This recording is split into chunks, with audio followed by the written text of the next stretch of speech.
Hello, welcome to Simple Answers. I'm your host Jason.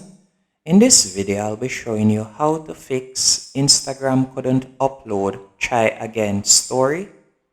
First, I would recommend that you go into your Play Store. Once in the Play Store, we're going to search for Instagram. And once you have found the Instagram app, you're going to check if it needs updating. If it doesn't need updating, you will simply leave the app. Then you're going to go into settings. And once in settings, you're going to scroll down and you're going to select apps. Once you have selected apps, you're going to tap on the search icon in the top right hand corner. And from there, you're going to search for Instagram. Here it is. Then you're going to open the Instagram app. And you're going to scroll down and you're going to tap on storage. From here, you're going to choose the clear data.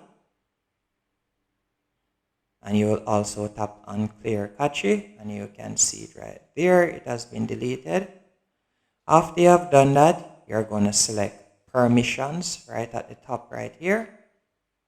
And some of the times it can be that the permission is denied. And from here, you'll simply enable all of these by tapping on camera. You'll tap on allow while using app. You'll tap on files and media. And you'll tap on allow. And you'll do the same thing for microphone. Tap on allow while using app. And you'll tap on phone. Tap on allow. That's it. After you have allowed permission for all of those, this should fix the problem. If it doesn't, I would recommend then that you go back into your Play Store and you delete the Instagram app, or better yet, uninstall it. So you'd simply tap on uninstall and then reinstall it if it doesn't work after following all of those steps. Hope you found this video helpful and informative on how to fix Instagram couldn't upload try again story on Android phone.